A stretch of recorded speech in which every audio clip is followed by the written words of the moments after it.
Habíamos comentado acerca del cambio climático en la última sesión, ¿es correcto?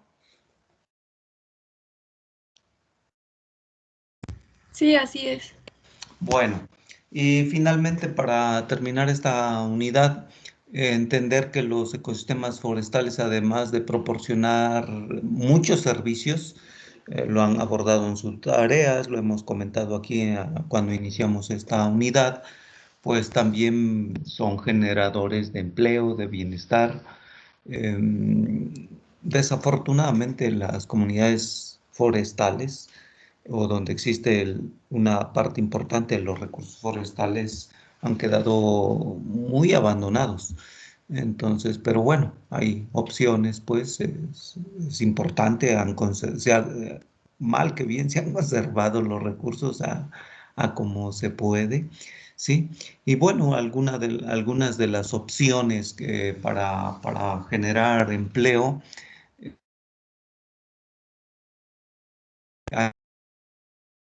la naturaleza, son lo que está planteado en la diapositiva, turismo, un turismo de promover un turismo de naturaleza, más que de sol y playa, y la formación de unidades de manejo ambiental sustentable. Como una parte importante de estas unidades de manejo ambiental sustentable, se ha formalizado que los ranchos cinegéticos, además eh, de hacer posible la conservación de la fauna silvestre, pues permitan generar y comentar acerca de, primero vamos a comentar acerca de del turismo, ¿sí? Del turismo de naturaleza, y después comentaremos acerca de las unidades de manejo ambiental sustentable. Permítanme, en turismo de naturaleza lo hemos comentado un poquito. em, es una alternativa de, de playas al turismo que se realiza en todo el mundo, que ha sido, pues, está en un proceso masivo de asistencia a lugares de recreación a la orilla del mar. Eso es lo más atractivo. Y bueno, pues se han generado desarrollos turísticos que han alterado los ecosistemas en muchos lugares del mundo, no solamente estos desarrollos turísticos han destruido ecosistemas forestales muy ricos, fundamentalmente manglares. Y bueno, se ha alterado de manera importante los ecosistemas.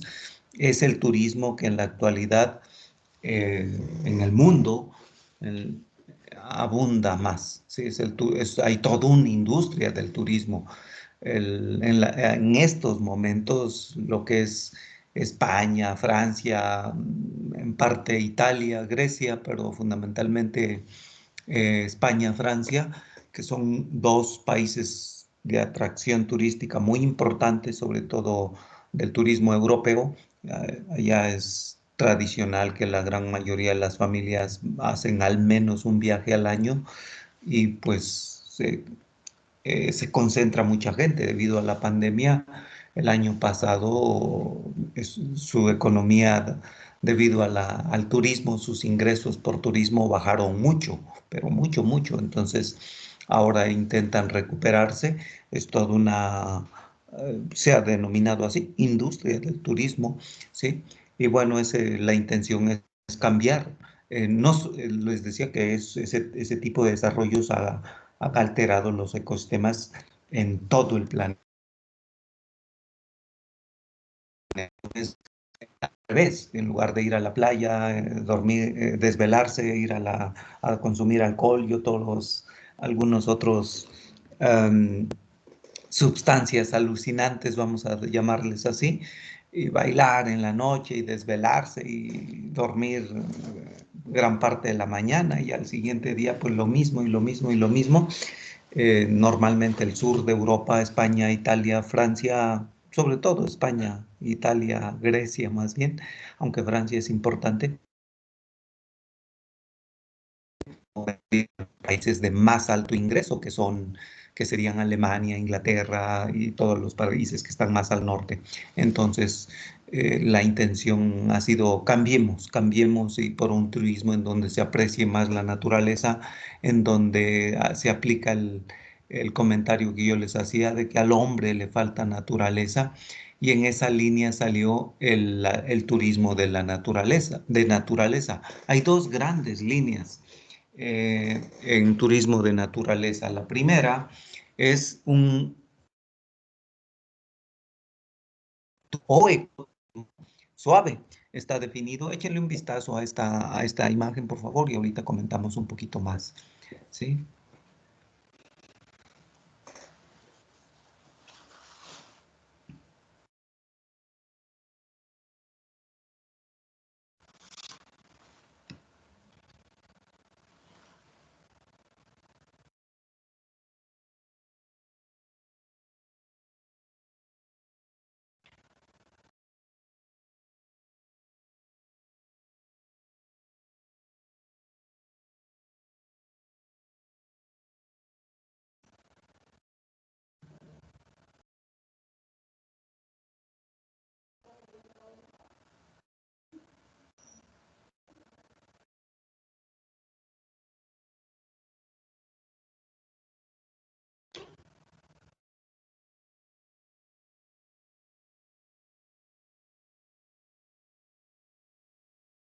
Muy bien.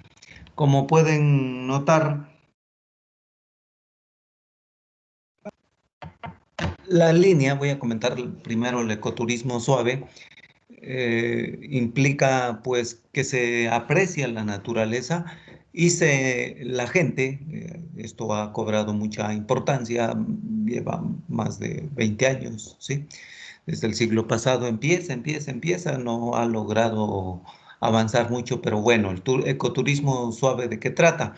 De proporcionar instalaciones donde hay bastante, vamos a decir, confort, ¿sí? Se construyen instalaciones con mucho confort y ahí se recibe a los, en algunos casos en la noche también, hacen recorridos por los ecosistemas naturales, el que sea, ¿sí?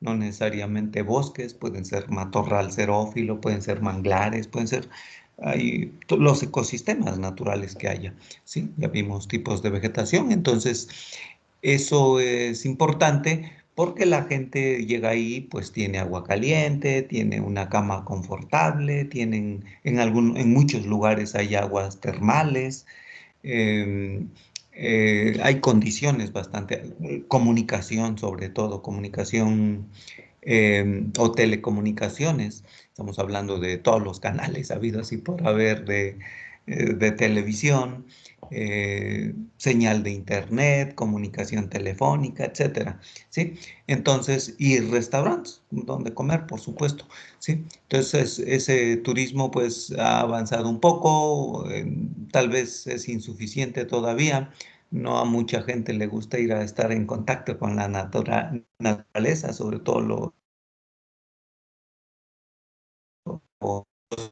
gran mayoría pues buscan otras experiencias. Entonces, esa es la línea. En nuestro país hay muchos lugares donde hay instalaciones para hacer este tipo de turismo, ¿sí? En diferentes estados. Incluso en algunos casos se combina o se ha intentado en la dirección de atraer a más gente al turismo de naturaleza, pues construir donde hay turismo de sol y playa. Bueno, que no estén tan lejos, que a 2, 3 horas esté la posibilidad, ¿sí? A 2 o 3 horas del turismo de playa. Y por otro lado está el ecoturismo duro. Y aquí pues es para los muchachos, está orientado a todas las edades, pero la idea es orientado a jóvenes o a gente que busca nuevos retos, ¿sí? Una experiencia nueva, desafiante, en términos mentales, físicos, meterse más a la naturaleza, ¿sí? Entonces, digamos que estos dos son los extremos, ¿no? Entonces, la idea es que aquí ellos van, no, a donde van normalmente no hay instalaciones confortables, ¿sí? Son tipo mochila y nos llevan y llevan también casas de campaña, ¿sí? Pequeñitas, pues, para, entonces se organizan pequeños grupos de 5, 10, 15 gentes y obviamente contratan un guía, van caminando o hacen tránsito por lugares donde normalmente ahora ya son caminos que no se transitan mucho, ¿sí? Entonces, la intención es esa, apreciar la naturaleza y en la misma línea, pues conservarla. Y obviamente, como van a pernoctar en esos lugares, tanto turismo duro como las economías locales. En el ecoturismo duro es muy recomendable tener un guía local. Obviamente hay que pagarle, entonces en algunos casos van y se internan a los ecosistemas naturales o forestales, vamos a llamarle así, durante una semana, 4 días, 3 días, el tiempo que lleven, ¿sí? Entonces son retos interesantes y hacen esa interacción muy interesante. Vale la pena estas experiencias. Normalmente son experiencias que en algunos casos pues difíciles de repetir, ¿sí? Entonces, hay cada día, siempre hay grupos pequeños que se animan a hacer este tipo de turismo. Observen la imagen, obviamente en el turismo de tener esas experiencias como la foto, pero si hay esa posibilidad y les gusta, pues también se implementa, aunque ahí pues hay instalaciones, evidentemente, ¿sí? El otro es más de apreciar naturaleza y demás. Entonces, y también interactuar con la gente que hay por ahí. Van pasando por rancherías, por pequeños poblados, en fin, hacen recorridos interesantes. Y conocen, y tal vez más, una parte importante es que además de conocer la naturaleza, se prueban a sí mismos. La gente se prueba, eso es importante. Sobre todo hoy, en estos tiempos en donde la gente se angustia porque no recibe comunicación vía WhatsApp de manera inmediata, ¿sí? Las sociedades desarrolladas han tenido y están analizando eso, los problemas están haciendo en estas épocas, y que pues se angustian porque ellos quieren que les lleguen ahí de decenas de comunicación y se ponen tristes porque nadie los fuma en algunos casos, ¿no? Entonces se está invirtiendo demasiado tiempo en esas redes y no precisamente tiempo productivo o no es de ocio relajante, sino más bien angustiante. Entonces, en esa línea el ecoturismo duro le da igual si hay señal, es mejor que no haya señal de comunicación. Eso es importante. También entre el ecoturismo suave y el duro hay muchos puntos intermedios. Hay que comentar que una parte, senderismo de montaña, digámoslo así, puede ser una parte del ecoturismo semiduro, ¿sí? Porque aquí sí hay normalmente caminos ya establecidos, ¿sí? Y es una actividad deportiva. Les recomiendo que los Chapingo no los han recibido pues en donde deben estar, ya sea en el campus Chapingo o en Zacatecas, ¿sí? En Chapingo hay un club de montañismo vale la pena que en Zacatecas y demás hagan sus clubes deportivos, se incorporen a hacer alguna actividad importante, pero para los que vienen a Chapingo, si hay un club de montañismo y ellos organizan recorridos sí es importante, es una forma de relajarse y es una actividad deportiva no competitiva en el sentido de vamos a ver quién gana, ¿no? Sino es bastante interesante. Entonces, esta es una forma de estar en contacto con el medio natural y no solamente conocer el medio natural, también en el ecoturismo suave, tanto en el suave como en el duro, sino conocer las tradiciones, las costumbres, la comida del país. Hay que decir que el país tiene una fuerza muy grande y es muy, muy rica en el centro y sur del país. Entre más nos acercamos a la frontera norte, la comida se hace más sosa, ¿sí? Como más plana, pues más parecida a los vecinos del norte. Y eso, conocer el centro y sur del país en ese sentido sí es muy, muy rico, lo recomiendo. Entonces, en esa línea va el asunto de ecoturismo. Hablando de senderismo, pues hay también senderismo interpretativo, en donde se establecen senderos o carteles, ¿sí? Que explican lo que hay, ¿sí? En ese caso, pues ayuda bastante, ¿no? Porque uno va leyendo, va caminando tranquilo, es una forma ya más orientado a los adultos mayores, en fin, los adultos, aún hay muchos adultos mayores que son muy animados y todavía se animan a hacer eh, senderismo duro, ¿sí? Pero pues hay que tener condición física, es importante, ¿sí?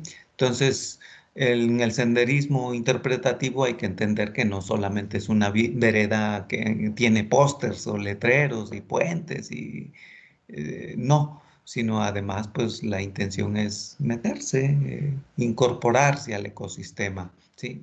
Perturbarlo menos. Entonces son estas las opciones que permiten en ecoturismo acercar a la gente. Hay que decir, es muy importante acercar a la gente al medio natural y ahí tengo que decirles y espero que lo asuman, que en nuestro país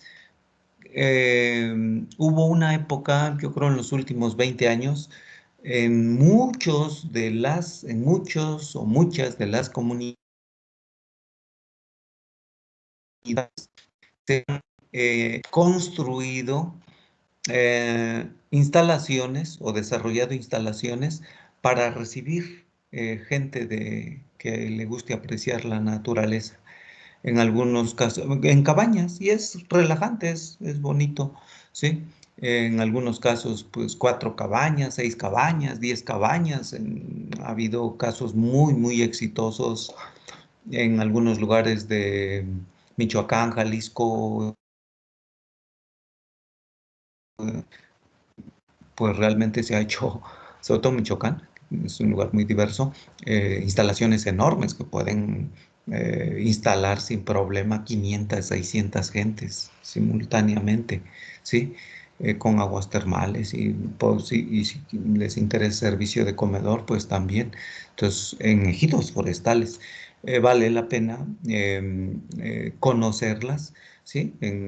Es muy común hallar en Tlaxcala, Oaxaca, Michoacán mismo, lugares o ejidos o comunidades forestales con poquitas cabañas y en donde pues no, la gente, la intención es, hay lugares donde están bastante aisladas una de otra, ¿sí? Entonces uno puede llegar, con diferentes niveles de confort, uno puede llegar, pues estar tranquilo, bien en la noche, en el día caminar, en fin, ha avanzado.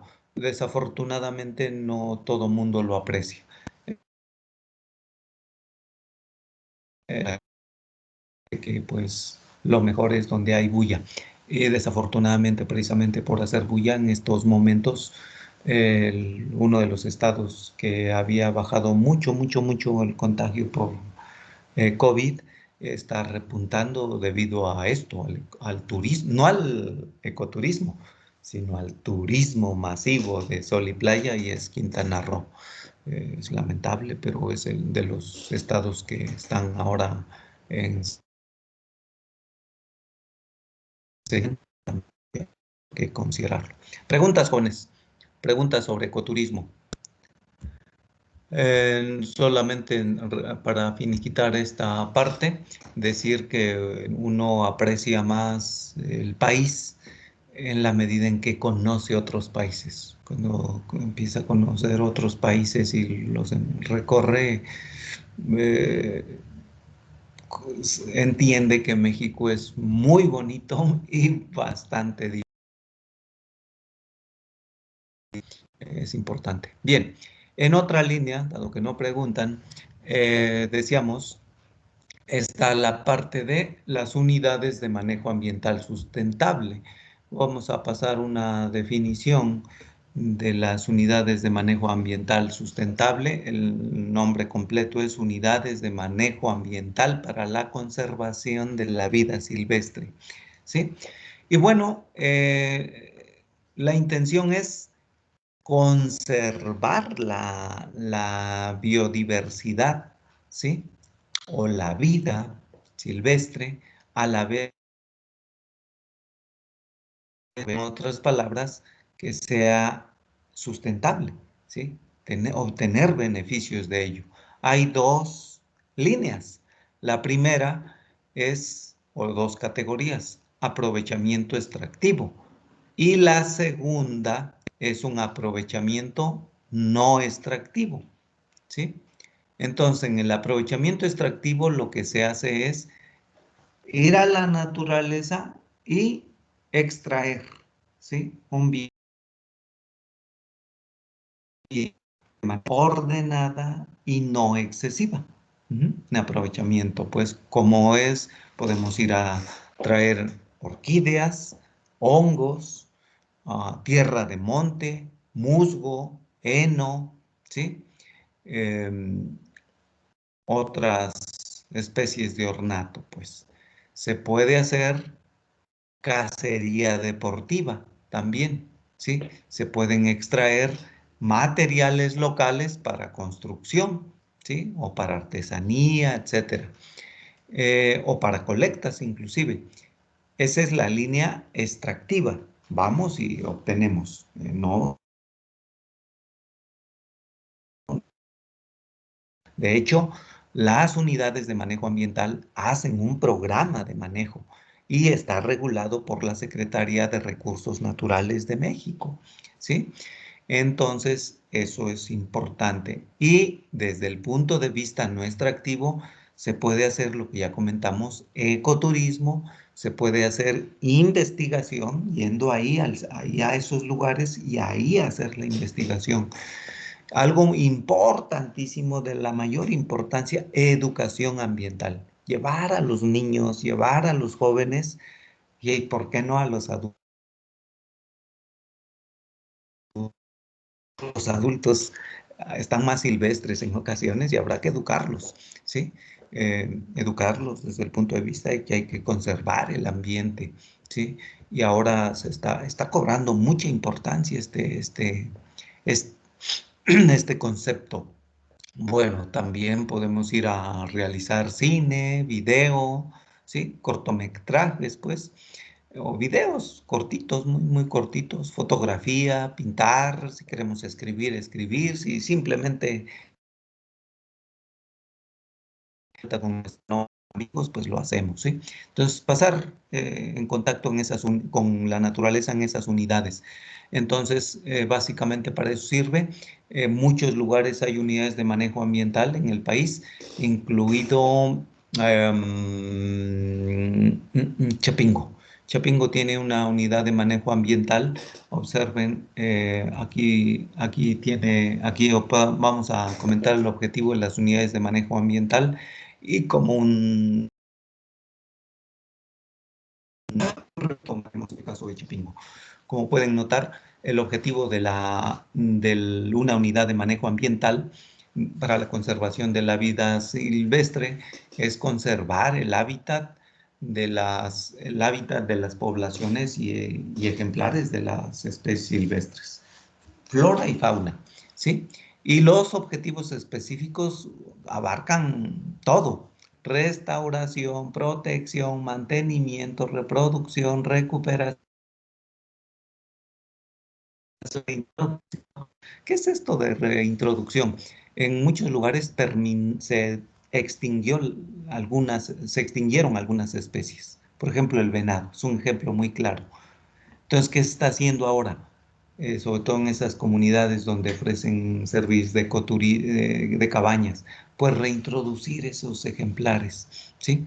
O simplemente porque quieren tener nuevamente esos ejemplares de fauna silvestre. Entonces, se reintroducen algunas parejas, ¿sí? Y que ellos vayan propagándose, reproduciéndose, ¿sí? Y en otros casos, cuando se habla de repoblación, estamos hablando de especies vegetales que ya no existen. Y se decía, oiga, pero es que aquí había unos pinos muy bonitos de la especie Strauss japensis, ¿sí? Que son, por cierto, muy, muy bonitos por su forma, ¿sí? Su porte. Entonces, valdría la pena repoblar nuevamente. Entonces, se consiguen de algunos viveros y nuevamente se plantan. Entonces es importante. Se puede investigar, rescatar, resguardar, rehabilitar, exhibir, ¿sí? Pueden servir para recreación, educación, aprovechamiento, ¿sí? Entonces eso es importante. Está en incremento el número de unidades de manejo ambiental. Bueno, depende mucho si es importante del apoyo gubernamental, porque en estas comunidades es donde se han conservado, son las que han resguardado la vida silvestre. Entonces sí es muy importante. Y en la línea de proteger y conservar la diversidad de especies, ¿sí? Sean fundamentalmente con ese objetivo de orquídeas, especies de orquídeas de México. En Chapingo se tiene una unidad de manejo ambiental de orquídeas para conservar esas especies. Entonces se colectaron en muchas especies en diferentes lugares de México, por si a alguien le interesa el tema y quiere tener aquí en Chapingo algunas de sus especies, ¿sí? De orquídeas, pues aquí hay un orquidario. Por cierto, quien lo maneja es la preparatoria agrícola y bueno, algunos profesores que conformamos un grupo un poquito hace muchos años, ¿sí? Y tres de ellos se dedicaron a ello, a lo que serían orquídeas. Prácticamente se han jubilado, ¿sí? Pero bueno, todavía sigue el proyecto y al margen de que traigan o no traigan orquídeas o les interese el tema y aprender sobre orquídeas, esto va para todos, pueden ir a aprender, en principio a verlas, a ver lo que hay ahí. Y en segundo lugar, ahora nos ha golpeado mucho las huelgas de los 2 últimos años y después la pandemia, pero aún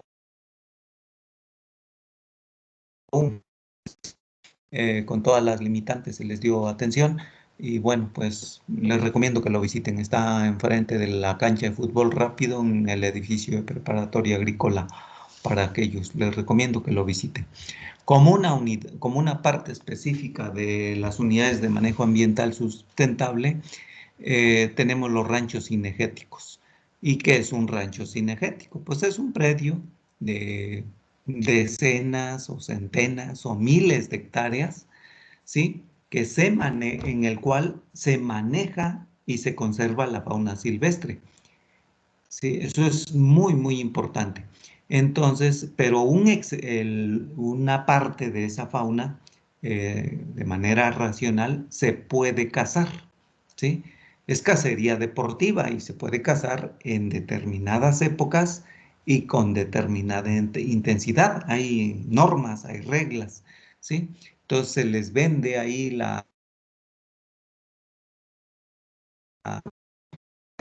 cuesta tanto y obviamente pues llegan los cazadores se les ponen guías, se les cobra, ¿sí? Por los servicios y bueno, se hacen turismo cinegético, ahí pueden estar 15 días, un mes, 3 días, 5 días, lo que ellos decidan, ¿sí?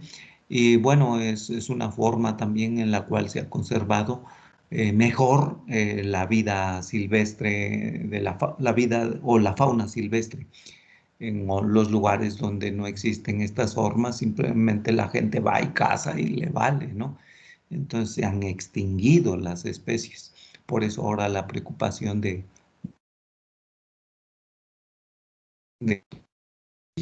apreciar una foto en donde pues estos animales ya fueron cazados. Y bueno, es cacería deportiva, está regulada y antes que nada pues está la conservación de la fauna silvestre. Si nos acabamos la fauna, se acaba el negocio. Entonces tampoco conviene. Hay varios ejidos forestales que tienen ranchos cinegéticos, a su vez, ¿sí? Y otros son particulares en México. Básicamente es eso, y a eso se refiere los ranchos cinegéticos. Básicamente con eso podemos concluir la unidad 2. Si hay preguntas, adelante, jóvenes.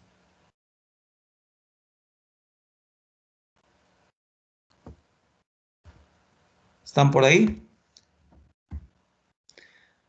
Bueno, Sí, Sí, profe, profe, todo disculpe, claro. ¿estos ranchos cinegéticos son privados o tienen que estar estrictamente administrados por el Estado?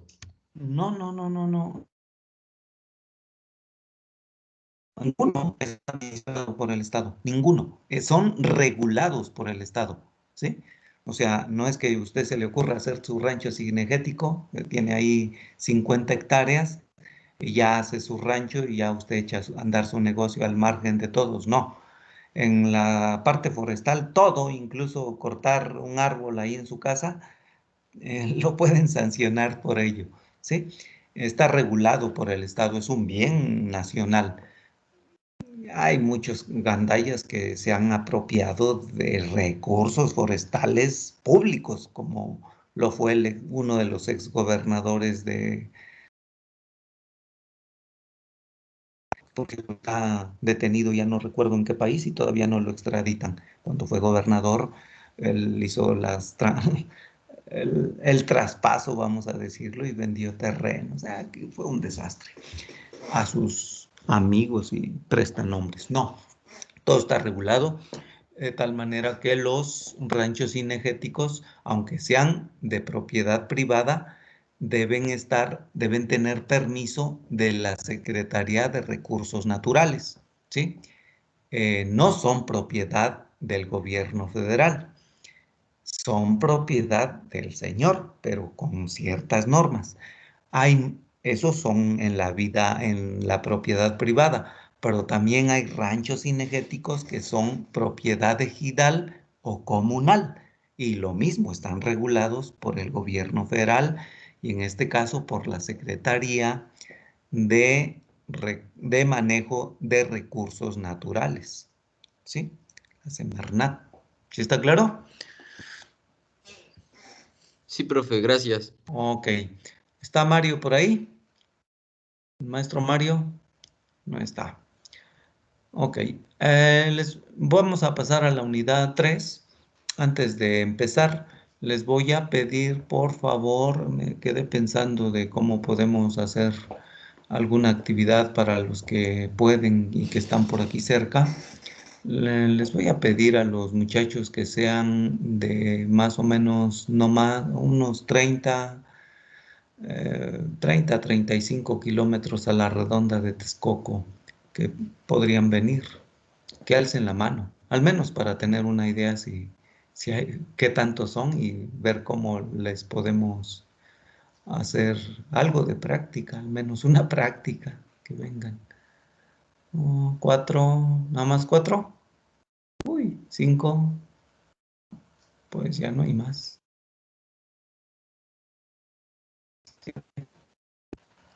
Que estén aquí cerca o que quieran venir, a lo mejor están un poquito más lejos y quieren venir un fin de semana, en fin. Un rato, pues diríamos unas 3 horas y media. 8, ok. Yo creo que sí. Vamos a 9, ok. Vamos a probar. Ok, 10. Bien, gracias. 12. Ok, bueno, pues yo creo haremos 2 equipitos de 2, de 6. Y ya después les comentaré para, ahora que ya, gracias jóvenes. Ahora que en cuanto haya un poquito más de humedad, vamos a checar el tiempo y programamos. La intención sería venir un sábado, sí, un sábado e ir a hacer algunas actividades prácticas para que esto no se vaya tan en blanco y si hay posibilidad ir a hacer algunas actividades ahí del tema que vamos a hablar. ¿Alguien tenía la mano? ¿Alguien quiere preguntar algo? Ok, bueno, pues vamos a iniciar con la unidad de conservación y restauración de recursos forestales. ¿Sí? Hemos visto, antes de eso quiero comentarles que les voy a dejar una tarea acerca de esta unidad que acabamos de pasar, otra más. El punto es, alguien me preguntó, no sé si en este grupo o en otro, acerca de pues, cómo vemos las energías renovables. Lo voy a dejar como, ese va a ser el tema, ¿sí? Si se dan cuenta, comenté poco. Voy a retomar estos temas en la última unidad, ¿sí? Pero ustedes ya tendrán una. La tarea va a ser el negocio de las energías renovables. Y la intención es que hagan una revisión con todas las fuentes que tengan a su alcance, videos, información periodística, textos, artículos de opinión, en fin, ¿sí? En principio, saber que tenemos alternativas a los combustibles fósiles, ¿sí? Entonces, pero pues analizar un poquito más cómo está la situación. Bien, entonces vamos a iniciar con la tercera unidad. Vamos a, no se estresen, vamos pues hasta donde lleguemos. Yo les comentaba desde el inicio que esto está un poquito apretado, pero bueno, no sé, no nos preocupemos. Unidad 3, vamos a empezar con la primera parte de la unidad 3 y la primera parte. ¿Ve mi diapositiva? Sí, Sí, profe. profesor. Muy bien. Aborda el deterioro de los recursos forestales antes de hablar de la conservación y la restauración. ¿Sí? Es importante, vamos a hablar de los agentes que causan la degradación de los recursos forestales. De eso va a ser el resto de la clase de hoy y tal vez parte de la clase anterior. Hace 2 años, cuando estaba abordando esta unidad, por esos días se dio la noticia de que, ¿sí ven la imagen? Sí, Sí, profe. se ve bien. Sí, se ve. Ah, Sí, perfecto. profesor. Les voy a pedir que le echen un vistazo a la imagen, a la foto, e interpretemos la foto.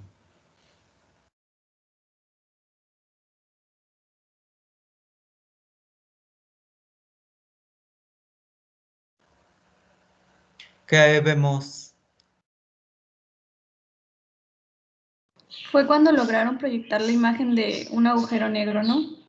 Ajá, fueron cuando pues se pudo reconstruir eh, vía información,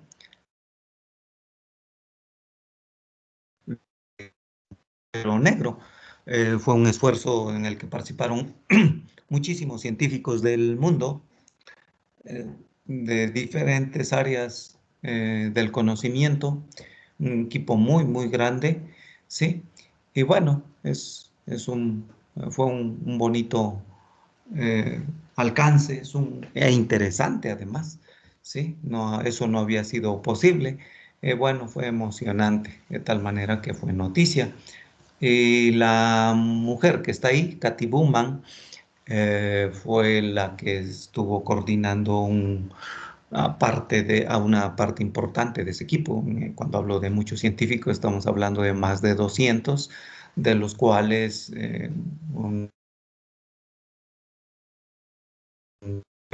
fue, fueron mujeres. Entonces, esto, pues, evidentemente, pues ella participó de manera interesante. Y bueno, solamente eso.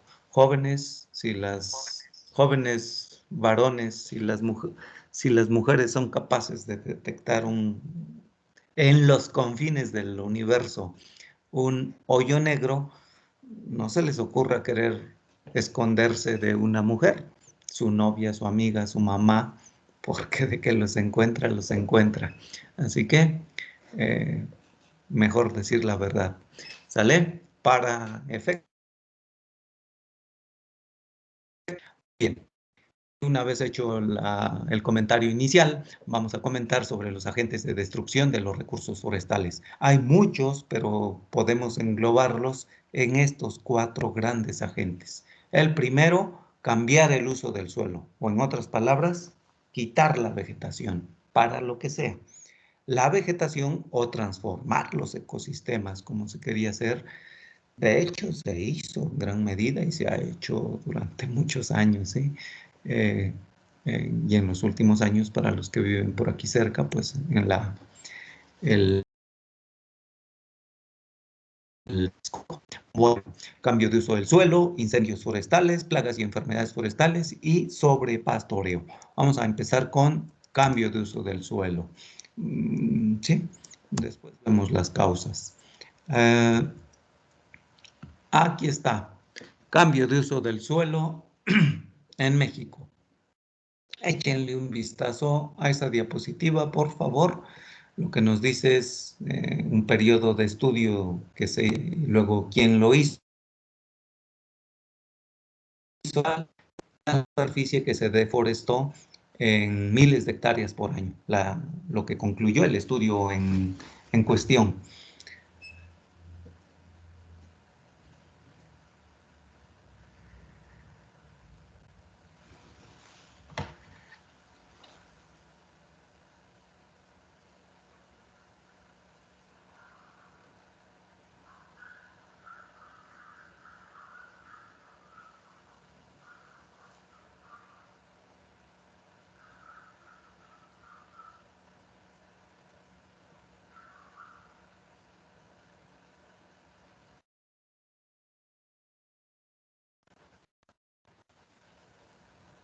¿Cuál es la conclusión? Ha disminuido la superficie de deforestación en los últimos años. Claro, porque ahí lo estamos tumbando, ¿no? Eso es lo que se tumba cada año. ¿Entre qué rango y qué rango está?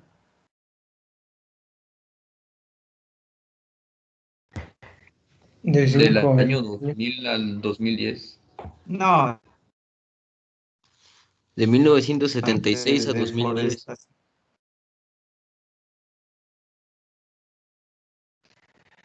Como pueden notar, se está derribando de acuerdo a los estudios, entre 155,000 hectáreas y 3/4 de hectáreas, ¿sí? Entonces estamos hablando, en términos promedios, se habla de 350,000 hectáreas cada año, cada año, cada año, para diversas actividades.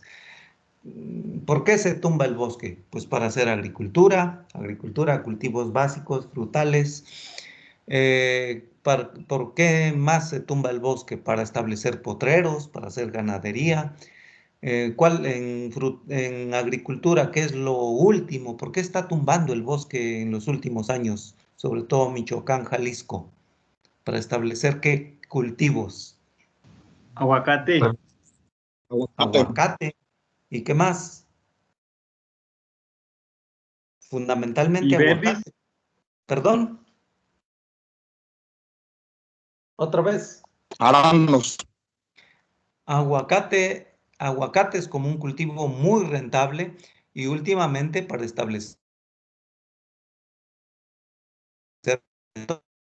los más específicos, arándanos, ¿sí? Entonces, eso está siendo grave, grave, ¿eh? Y se han derribado una buena cantidad. De hecho, Michoacán, lo que era la meseta purépecha, está muy, muy degradada, ¿sí? Sigue viéndose verde porque están los aguacates, pero no es lo mismo tener los ecosistemas forestales naturales a tener los cultivos de aguacates, que por cierto, el cultivo de aguacates precisamente está muy tecnificado, no somos tan buenos para tecnificar. Entonces, originalmente se derribó para establecer lo básico, ¿sí? Cultivos básicos, maíz, lo clásico, ¿sí? Caña de azúcar, plantaciones en la época de la colonia, plátano, caña de azúcar, etcétera, y mandarlo a la Nueva España, Europa. Eh, Eso pues ya no se reutilizó, ya no se dejó que los ecosistemas se restablecieran. Entonces, para eso es en la línea agrícola, pero no solamente para agricultura o ganadería se deforesta. ¿En qué otras actividades se deforesta? Urbanismo. Para que las ciudades crezcan. Eso es importantísimo y eso nos está tronando en México.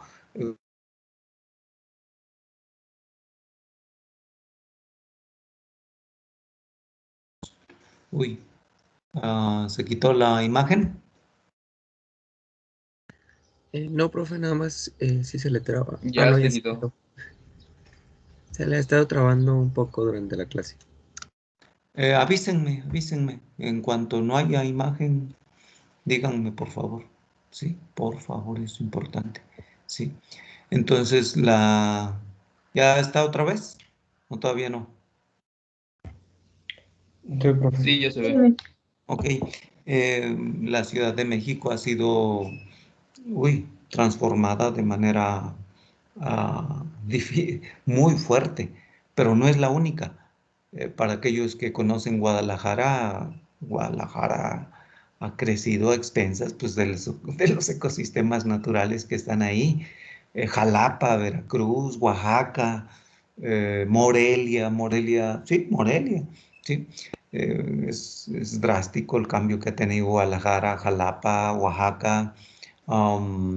¿Qué otras ciudades? Monterrey, en cierta medida, ¿sí? O en gran medida. En fin, la mayoría de las ciudades de nuestro país no ha tenido planificación de tal manera que se haya planificado, sino que de repente, pues ya los políticos dieron el permiso e hicieron ricos o más ricos a sus amigos y vendieron terrenos forestales a los amigos y después los pusieron en términos urbanos. Y es que la diferencia entre el costo de un terreno urbano y un terreno forestal es enorme, enorme, enorme, enorme. ¿Sí? Así rapidísimo, alguien que sea de una ciudad pequeña o mediana, ¿cuánto cuesta el metro cuadrado? Sí, el metro cuadrado o un terrenito de 200 metros ahí cerca de esa ciudad. Una idea, la que tengan. Como 3,000 pesos el metro cuadrado. 3,000 pesos el metro cuadrado, más o menos. Y eso es, en algunos casos, como Texcoco, pues eso ya es barato. Y para hallar un terreno aquí en Texcoco de 3,000 el metro cuadrado. Está bien, vamos a ponerle 3,000, de tal manera que una hectárea, ¿en cuánto saldría? 3,000 por 10,000.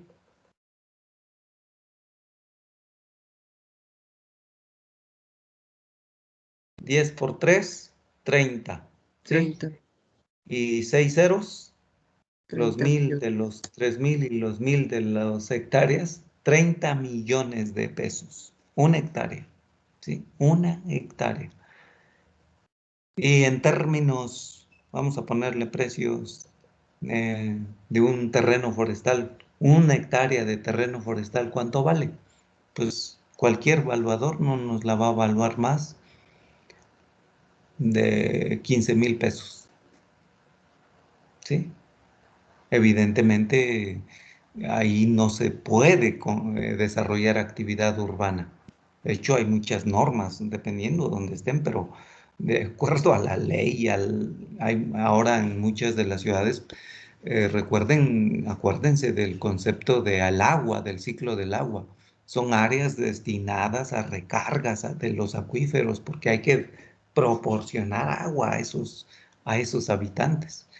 La gente le da la vuelta y los políticos son especialistas, obviamente, en connivencia con jueces, abogados, funcionarios de medio pelo, de alto nivel, y la verdad ha sido un desastre, ¿sí? Entonces, desafortunadamente es lo que ha pasado, y si no, pues lo hacen, si no es a la buena, lo hacen a la mala. Ahí a la mala, en términos así muy coloquiales, pues, es que llegan las organizaciones eh, que están muy ligadas a los partidos, a algún partido político.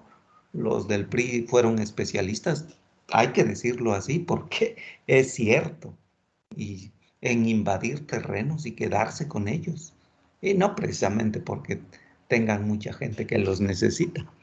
Entonces, para fortalecer la organización, para pagar cuotas, etcétera, etcétera. Y así se han quedado con muchos terrenos públicos. Entonces ha sido desastroso, no ha habido o no hubo durante mucho tiempo una política, pues, de orden, ¿sí? O si la había, pues no se aplica y nos hacemos de la vista gorda. El caso es que tiramos recurso forestal, hay que decirlo, y es parejo, pues, o sea, de repente tampoco, como que tampoco nos conviene echarnos el pleito y nos hacemos tontos, ¿no? Y así se ha ido degradando, se han ido degradando, y las cifras son catastróficas, son duras, pues, con todo lo que ello implica, con todos los efectos sobre el agua, sobre el oxígeno, sobre el CO2, sobre el clima, etcétera, sobre la salud misma, ¿sí? Entonces, esto ha sido desastroso. Sí, es una tasa muy importante de destrucción. Bien, entonces, se los voy a poner en términos. Aquí tengo una imagen bonita ya que estamos en eso. Esta imagen es buena en términos de cómo ha sido la situación. ¿No hemos perdido imagen? ¿Seguimos bien? Sí, Todo profe. bien, profe. A la izquierda, pongamos atención a la izquierda. Hace 500 años y pues no, y en la actualidad. Es una foto de hace 2 años, 3 años. ¿Sí? La Tenochtitlan y la Ciudad de México. Así era y así está. Más o menos yo anduve buscando algo, no, finalmente no logré que fuera tan equivalente, pero sí nos da una idea del cambiazo. Y a la derecha, el contexto, cómo estaba la Tenochtitlan, pues, lo que era Tenochtitlan, en el contexto, cómo estaba, ¿sí? Tenochtitlan, como pueden ver, había muchísimas más islitas en un conjunto de lagos, ¿sí? De norte a sur, lago de Zumpango, Xaltocan, el más grande de ese conjunto de lagos, el de Texcoco, ¿sí? Y luego en el sur, el de Xochimilco y el de Chalco. Y sobre todo en el de Texcoco, muchas islitas, ¿sí? Entonces, a la orilla del lago de Texcoco, pues había varios reinos interesantes. Uno, el más importante, era el de Texcoco, pero Huixotla era otro reino y Coatlinchan era otro reino para aquellos, ¿sí? Entonces, Teotihuacán, pues ya había pasado su esplendor. Y Tenochtitlan, que era, digamos, la cultura dominante en esos en esos tiempos. Entonces tenía una ciudad, Texcoco era nada que ver con el actual Texcoco, era una ciudad bonita, rivalizaba, era tan o más bonita que Tenochtitlan, ¿sí? A la orilla del lago. Tenochtitlan pues estaba en el lago, ahí la fundaron en un islote, era una islita y después la acomodaron y la fueron haciendo crecer, crecer, crecer y controlaban adecuadamente las inundaciones con este muro de contención, las inundaciones o el agua en la época de lluvias, ¿sí? Una parte importante, observen que todo alrededor hay montañas, ¿sí? Bueno, ¿y qué quedó de esa enorme y bonita cuenca de 1519? Pues que en la colonia empezó el desastre. Y de esta ciudad de aquí arriba pasó a esta ciudad. Estamos hablando de cambio de ecosistemas. Aquí no es exactamente deforestación, pero en gran medida se debió a ello, ¿sí? Desde el sitio mismo de Tenochtitlan se empezaron a quitar árboles de toda la parte oriente, que por ahí se hicieron llegaron los sitiadores para hacer embarcaciones y hacer el asalto a Tenochtitlan. Y obviamente pues ahí venían todos los que eran rivales de los aztecas, tlaxcaltecas y otros más, ¿sí? Estaban inconformes con el tributo que pagaban. Bueno, pues de esto, ¿qué es lo que quedó? Aquí es una imagen más grande, no pude hallar otra más con escala mayor, una imagen más amplia, ¿sí? Pero bueno, esto que está en gris era lo que eran los lagos, medio azul los. Y observen lo que quedó, ¿qué quedó del lago de Texcoco?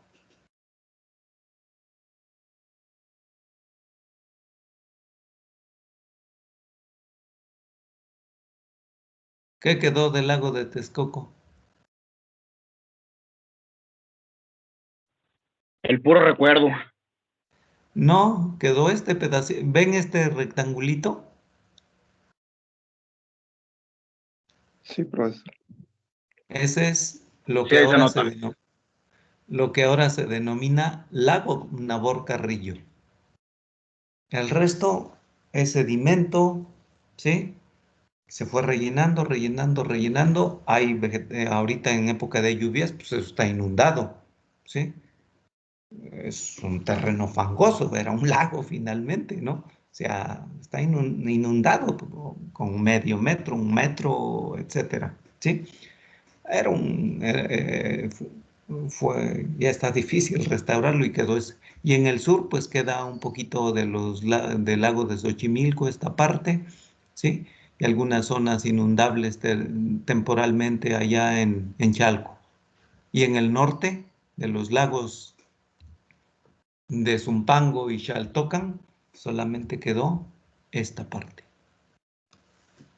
¿Eso a quién se lo debemos? Pues a los que manejaron el ecosistema durante 300 años y que fueron incapaces de manejarlo correctamente. Los europeos que llegaron antes de 1600, todos sin excepción se maravillaban de lo bonito que era la ciudad de Tenochtitlan, todos, y la describen en sus narraciones, pero fueron incapaces de seguirlo conservando. No estaban los españoles, no sabían lidiar con el agua. Y lo que hicieron fue drenar, drenar, drenar. Y cada año, cada año, cada año irse acumulando los sedimentos de las partes que cada día se fueron ampliando, ampliando, ampliando, pues evidentemente que se destruyó. Tal vez es uno de los ecocidios más grandes en la historia de nuestro país. Sí, ha sido catastrófico. Y bueno, actualmente, pues, producto también de intereses muy personales, de la avaricia. Yo he hablado un poco de la avaricia y sigue eso vigente. ¿sí? Evidentemente que imagínense construir aquí, echándonos hacia atrás, aquí en pleno lago, el aeropuerto internacional, pues obviamente que garantiza un negocio al menos en los siguientes 70 años, ¿no? ¿Por qué? Porque cada año se inunda y cada año hay que pagar reparaciones, ¿sí? Los amigos estarían felices de hacer el aeropuerto internacional de la Ciudad de México en esta parte. ¿A quién se le ocurre? Pues a los que tienen ganas de seguir haciendo negocio, teniendo en esta parte terreno muy firme, observen, o más lejos. Casi ninguna ciudad grande del mundo que tenga un aeropuerto grande lo construye ahí cerquita, a 10, 15 kilómetros. Pues ya es que lo construyen a 50, 70, 80 y ponen una vía rápida para llegar ahí y se acabó. Punto. Asunto resuelto. ¿Sí? En fin, esperemos que dentro de 1000 años a otras generaciones sean capaces de intentar restaurar esto, aunque eso es una especulación poco probable, muy poco probable. En fin, es parte de lo que hay. Entonces, ¿en qué estamos? Pues, ¿cuál es el mensaje? El hombre se ha encargado de destruir los recursos forestales, ¿sí? Entonces, eso es importante. Deforestación, desmontes, ¿sí? Cambio de uso del suelo para múltiples usos. Estamos hablando del crecimiento de las ciudades. Vamos a pasar al 2. Esta unidad puede ser larguísima y de verdad que no nos da tiempo. Incendios forestales. Vamos aquí varias imágenes y pueden ustedes apreciar en algunas muy graves de incendios forestales, en otras no es tan fuerte el incendio, ¿sí? Comentar en principio que tenemos en principio que tenemos algo que se denomina el triángulo del fuego. Y el triángulo del fuego incluye 3 elementos para que se produzca fuego, ¿sí? Que después se va a hacer incontrolado para el caso de un incendio o de un incendio forestal. 3 elementos. ¿Cuáles se nos ocurren? ¿Alguno que se nos ocurra? Humedad relativa. Bueno, eso es una condición, no es un elemento esencial para que haya fuego. Nosotros El podemos combustible, prender lo que se fuego. tiene A que ver, quemar. El combustible o lo que se quema. exacto, combustible, El oxígeno oxígeno y la temperatura. y, muy bien, combustible, oxígeno y punto de ignición. Esos son los 3 elementos del fuego para que se produzca fuego. Otra vez, combustible, oxígeno y punto de ignición. Punto de ignición que es la chispa, ¿sí? El cerillo que prendemos, ¿sí? La flamita, pues, el punto de arranque. Con combustible, oxígeno y el punto de arranque ya tenemos fuego. Y si este se hace incontrolado en un ecosistema forestal o arranca sin que nosotros bueno, puede ser, de hecho arranca con el hombre, ¿sí? Tenemos un incendio forestal. Otro dato, o un dato importante, va un dato importante. El 95% o más de los incendios es ocasionado por el hombre. Estoy hablando del planeta Tierra y por supuesto de México. Más del 95% de los incendios son ocasionados por el Homo, no tan sapiens, ¿sí? Entonces, ¿por qué? Pues por múltiples causas. En algunos casos llegan los muchachos al bosque o al ecosistema forestal, que no siempre es bosque, hacen su fogata o hacen unas carnes asadas eh, o fogatas en la noche, no liquidan bien la fogata, quedan ahí algunas brasas o rescoldos, llega un vientecito, se van, llega un vientecito que puede ser ese mismo día, eh, y mueve esas brasas a la hojarasca seca. La hojarasca seca con una temperatura no muy, hasta eso ni necesita ser muy alta, pero con baja humedad, prende y se empieza a quemar, a quemar, a quemar y se hace un incendio. O bien los señores pastores que en meses de sequía, ¿sí? Necesitan en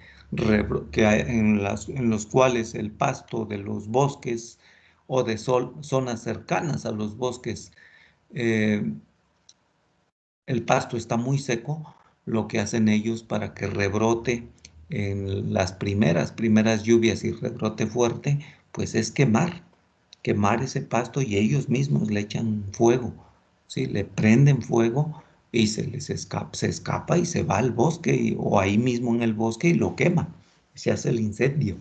O bien los señores que están quemando el rastrojo, lo que quedó de la cosecha anterior en su parcela y se les escapa el fuego, se les escapan algunas, pues con poquito que se escape de llamas y que se empiece a quemar el área ahí cercana donde no se cultivó y se puede ir al monte, ¿sí?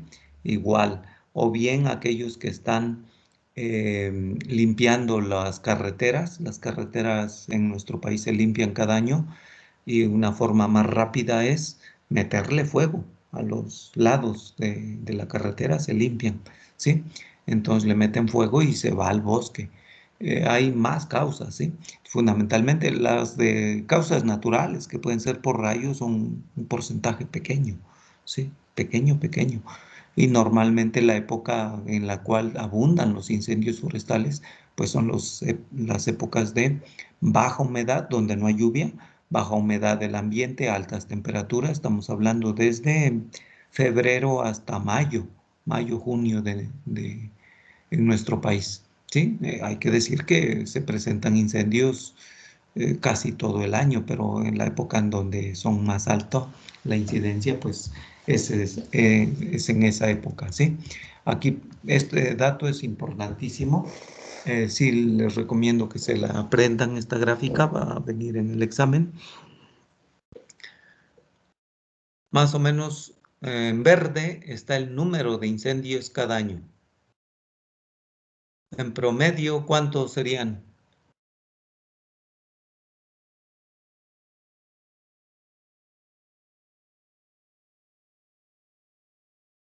Un aproximado.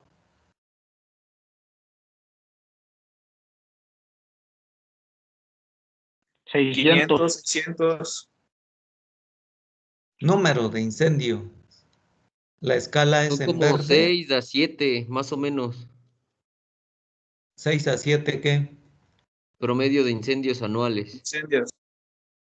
6 incendios son bien poquitos, nada más en De 6 a Texcoco. 7000. Ah, ok. En promedio se habla de 8,000, ¿sí? Hay picos, ¿sí? Sobre todo en los últimos años, que aquí aparece hasta el 2011 todavía, 8,000 incendios que queman más o menos entre 250,000 hectáreas cada año, ¿sí?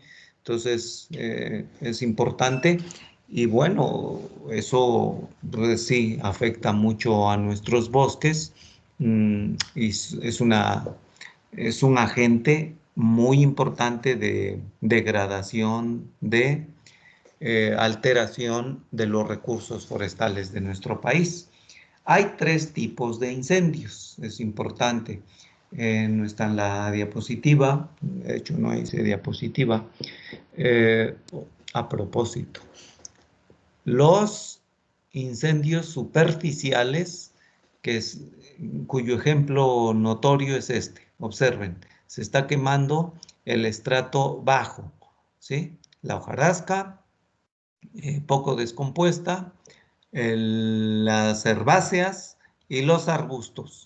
Si observamos la imagen arriba, sí, a la izquierda,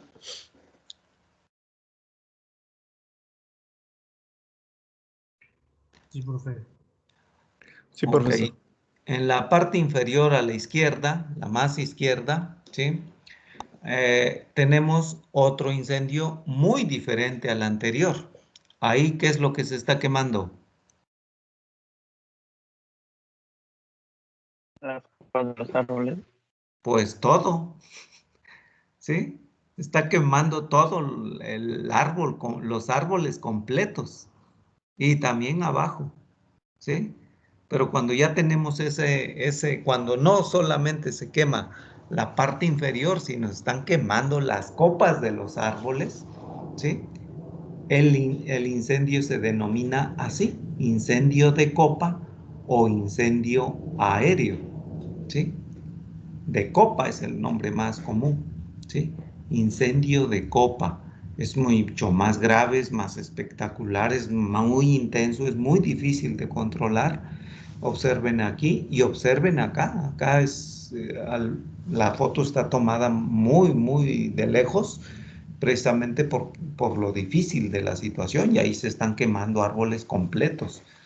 Entonces, sería el segundo tipo. Incendios superficiales, incendios de copa, y hay incendios subterráneos. ¿Cómo son los incendios subterráneos? El material que se quema, ¿sí? Una vez que se liquidó un incendio superficial, puede quedar por ahí alguna brasita, un rescoldo, ¿sí? Y puede seguir quemando hacia abajo la materia orgánica muy descompuesta. Y ahí puede ir avanzando, avanzando. Esos incendios no son espectaculares como todos los que están en esta diapositiva. Ni se ven. Si acaso sale un poquito de humo. Y por eso son difíciles de detectar y de controlar, ¿sí? Son normalmente después de que ocurre un incendio, ¿sí? Y sigue quemando el ecosistema y va a dañar, sobre todo aquellos que fueron superficiales, va a dañar a las raíces de los árboles. Entonces son dañinos, ¿sí? Muy fuerte. Un incendio superficial. Antes, un incendio superficial, pues si lo logramos controlar a tiempo, en este caso se está quemando un matorral, no necesariamente un bosque, ¿sí? Un incendio superficial en un bosque, si nada más logró quemar la base de los tallos y las herbáceas y los arbustivos, se puede recuperar sin problema los árboles, ¿sí? Si acaso va a morir un 10%, 15% de árboles, que ya es lamentable, pero en un incendio de copas hay lugares y ocasiones en donde queda 0% de árboles vivos. Otra vez, 0%, eso significa todos se mueren. Y en otros casos, pues se muere el 70%, el 80%, el 90%. Son muy dañinos los incendios de copa, ¿sí? Entonces, observen esta imagen del centro. ¿Qué observan en la imagen del centro y en esta también de arriba a la derecha? ¿Qué empieza a suceder? Empiezan a quemar los árboles. Observen este árbol, se empieza a quemar la copa. Esta foto es muy oportuna porque ilustra cómo va transitando un incendio superficial a pasar a incrementar su intensidad para hacerse un incendio de copa, ¿sí? Y eso puede transformarse en minutos. El tiempo en estos casos es muy importante. Y en la imagen del centro igual, está pasando de ser un incendio superficial a un incendio de copa. Es muy triste cuando hemos estado en incendios, es complicado, ¿sí? Como pueden observar en todas estas imágenes, la gran mayoría son de México, no todas, ¿sí? En México es el equipo, normalmente la gente, los combatientes de la CONAFOR, llevan camisola amarilla, eso es parte del atuendo, pantalón azul, eh, invariablemente, ¿sí? Y bueno, para identificarse, siempre es interesante, ¿sí? Entonces, para el control, ¿qué es lo que hace? Pues tenemos varias estrategias. Una parte es combate directo y utilizando diferentes herramientas, equipo cuando hay posibilidad. Dentro de las herramientas más usadas tenemos este rastrillo forestal con estos 4 picos, poquitos picos, ¿sí? Esta azada, esta es una herramienta muy útil porque bueno, es un zapapico, ¿sí? Es un hacha pico más bien. Es un hacha de un lado y un pico del otro. Es muy útil. Nos permite cortar árboles y trabajar en el piso.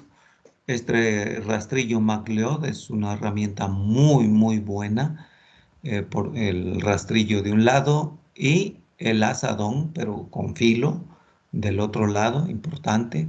Aquí podemos apreciarlos también. Podemos utilizar hachas con hachas o las hachas de doble filo, picos, palas, azadones, machetes, ramas, costales, lo que se pueda, ¿sí?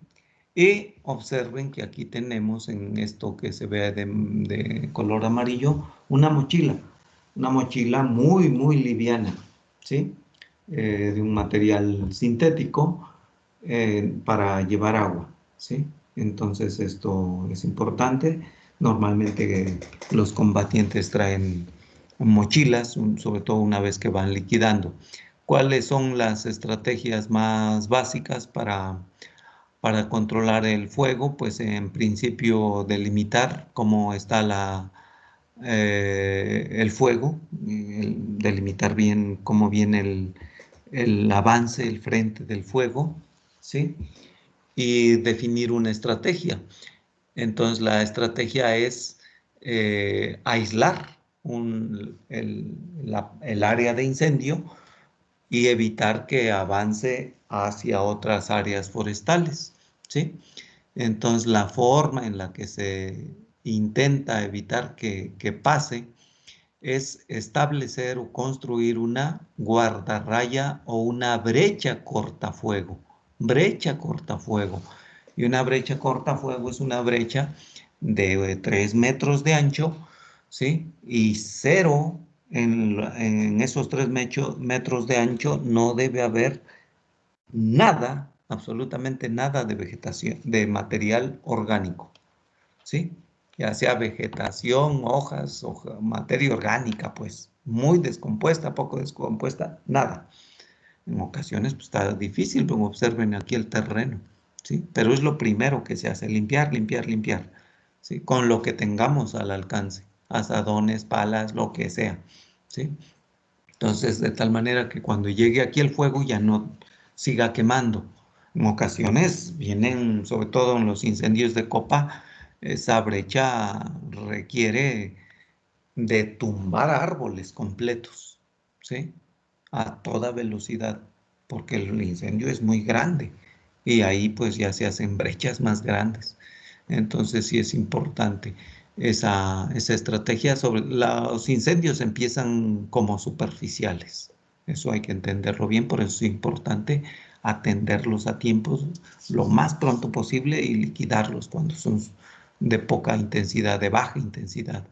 Entonces, una vez que se hace la brecha cortafuego, se puede ir de manera directa a combate, ¿sí? Y algo que se utiliza para combate directo y quitarles oxígeno, pues en este caso es una imagen, hay poco equipo, casi yo no he visto en México esto, es abatefuego, ¿sí? Esa como pala, ¿sí? Se denomina abatefuego, es un material muy resistente y pues, se intenta apagarlo, pues. En México lo que se usa son costales mojados o ramas verdes, como en este caso, observen estos dos señores. Incluso aquí está participando un señor del ejército, ¿sí? Que es muy común en México, lo que tengamos al alcance, ¿sí?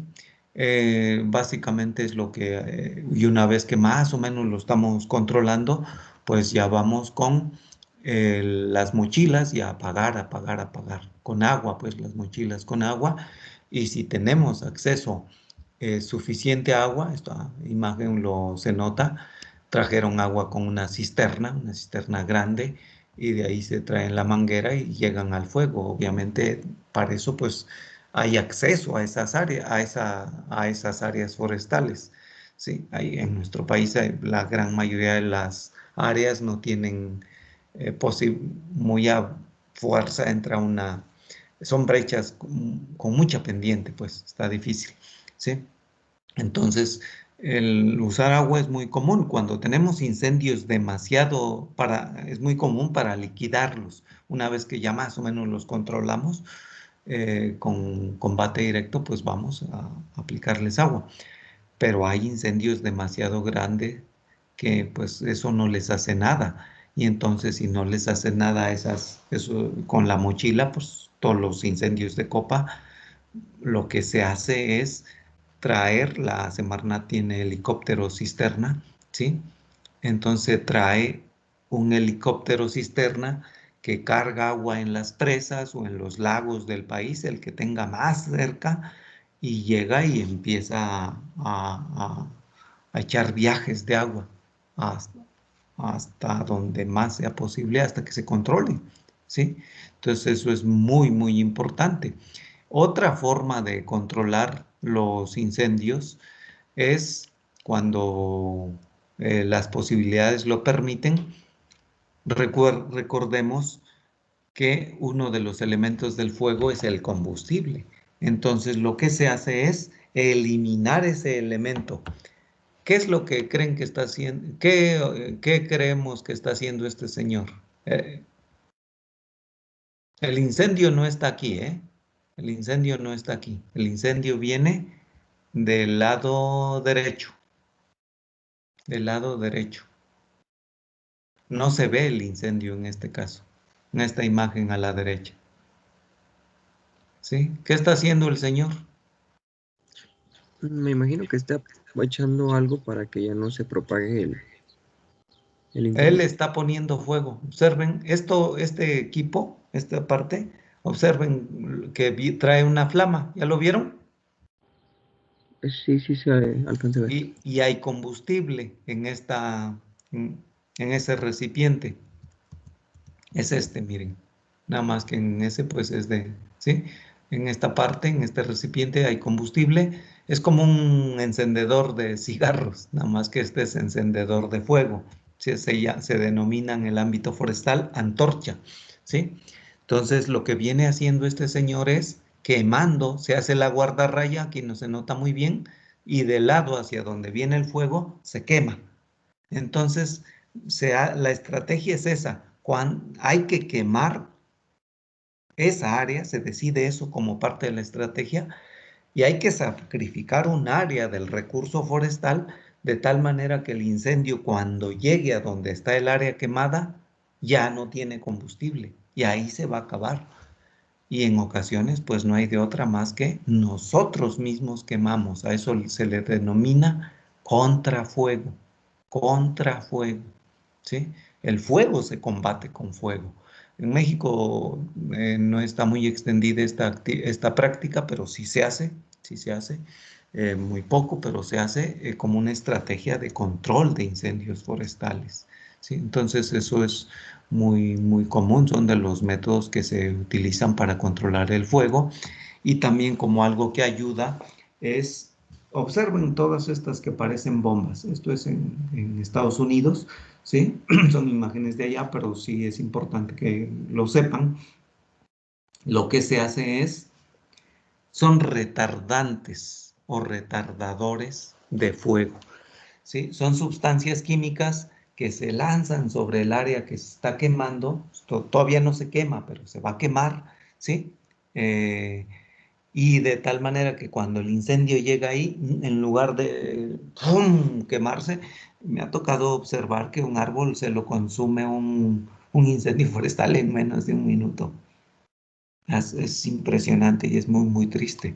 Entonces, estas sustancias químicas hacen que la vegetación se queme lentamente. Entonces eso da tiempo. El tiempo en control de incendios es muy importante, ¿sí? Que ya no sea tan intenso. Baja la intensidad, amortigua la intensidad. Entonces eso es el asunto de los incendios. Les voy a dejar por favor, que vean por ahí unos videos. Hay muchos videos en la red, ¿sí? Entonces les voy a pedir que vean 2 incendios y que hagan un comentario acerca de ellos. ¿Preguntas, jóvenes? ¿Preguntas? Uno de ellos debe ser de México y el otro puede ser, pueden ver más, ¿eh? Pero es lo mínimo. Y que hagan un comentario, un resumen y un comentario de cada uno de ellos. Que se lleven una idea más viva. Los videos ayudan mucho. ¿Preguntas?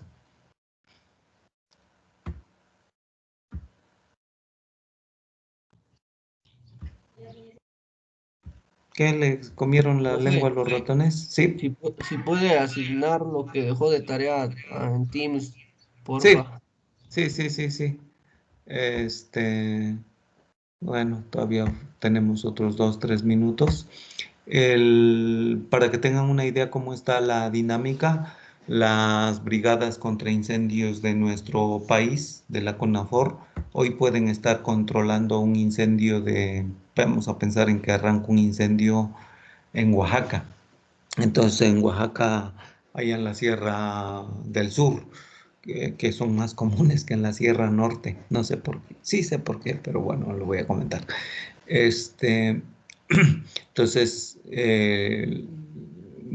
normalmente ahí los comuneros acuden a controlar el incendio, pero vamos a pensar en que mandan una brigada de la CONAFOR a ayudar, y lo terminan de controlar a eso de las 4 de la tarde, y de repente por ahí están descansando y les llega la llamada de que en el Estado de México se están quemando las faldas del Iztaccíhuatl, eh, y pues en la noche, luego a las 2, 3 horas, si no hay de otra, pues luego, en la medida que se pueda, mandan el helicóptero por ellos, el helibús, hay helibuses, y se los traen para controlar en la noche el incendio aquí en el Ista, ¿sí? Y si una vez que terminan, si pasado mañana hay necesidad de llevarlos a Chihuahua o a Coahuila, porque allá está difícil el control de incendios, igual los llevan para allá.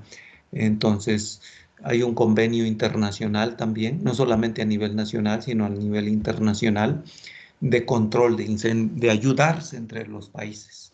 En esta foto pueden ver, échenle un vistazo al letrero.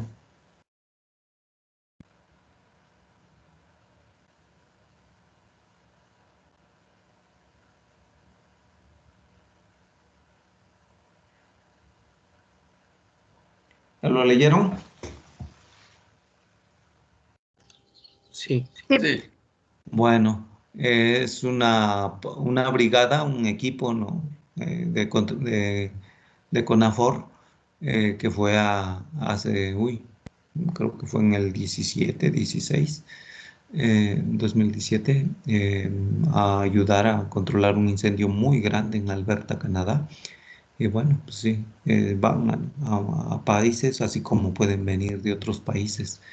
El señor de gorra al frente, el güero que viene ahí, es un egresado de Chapingo. Él inició la brigada contra incendios de Chapingo. La universidad tiene una brigada contra incendios para aquellos que les interese el tema. Es abierta, no solamente participan los de ciencias forestales, a buen amigo, ingeniero Ruperto Vargas. Y bueno, después empezó a trabajar a la CONAFOR. Eh, fue, eh, Estuvo trabajando varios años aquí en Chapingo.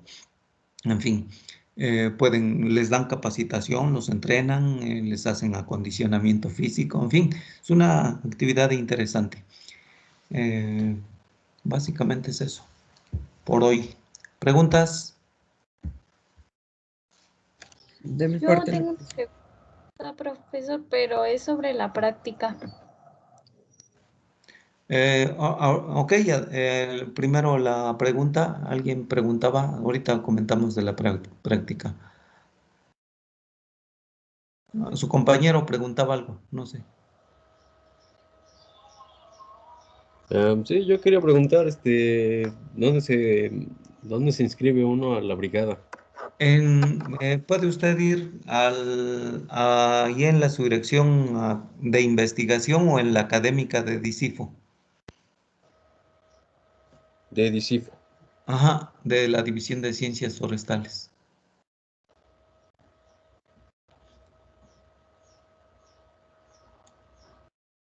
¿Sí? Ok, Citlali, adelante. Sí, quería preguntarle, ¿la estructura de la práctica nosotros la vamos a hacer desde cero? O sea, ¿vamos a poner nuestra propia introducción y así? ¿O tenemos que acotar ciertos aspectos de la práctica, aparte de los que se refieren sobre cómo vamos a poner nuestros resultados? Sus resultados es como lo sugiere ahí. Ponen las especies, especie por especie, y de cada especie lo que les pide el profe. Sí, ya vieron el guión, ¿verdad? Sí, profesor, profesor. solamente eso Sí, de es la especie introducción. por especie, con imágenes, usos, la identificación, el nombre común, etcétera. ¿Sí? Profe, y en caso de que no encuentre suficientes especies como las que nos pide ahí, que son 20, vivo en una región donde no encuentre suficientes especies para integrar, ¿puedo investigar en internet, digamos, en otras fuentes sobre especies No, de mi no, estado? no, no, no. ¿Dónde vive? Alamozac, Puebla, en una zona urbana. Ok, no importa, busque. No, la idea es que sea vivo, en vivo. Aún ahí, recuerden que son especies forestales, pueden ser no bosques necesariamente, ¿eh? Lo que hay alrededor, si lo que hay son solamente cultivos, puede haber muchas arbustivas silvestres, esas son especies forestales, ¿sí? Y si de plano no completa así, a 5 kilómetros estoy casi seguro que hay muchísimas, desde gramíneas, todas las gramíneas que hay a la orilla de los caminos y herbáceas y arbustivas entran, ¿sí? Y para complemento puede utilizar los árboles que haya ahí en su pueblo o en la ciudad más grande, ¿sí? Los Sí puedo árboles. integrar cultivos como maíz, digamos, es que también se cultiva un poquito de maíz por acá. No, no, maíz no. Ah, Nada de cultivos. Solamente las silvestres, aunque sean herbáceas, ¿sí? No importa. O sea, esas son forestales, ¿ok? aunque se Eh, vea un poco insignificante, por decirlo así. no importa. No, no importa. No tienen no. Fácil, fácil y sin problema. Estoy seguro que ahí incluso puede usar las malezas, pues, pero no el cultivo, ¿sí? Todas las que vea ahí, que ahorita con 2 lluvias ya empezaron a brotar, esas son forestales, ¿sí? Pues sí, ok, gracias. Sí, todas esas, no, no se preocupe. Gabriel, Sí, profe.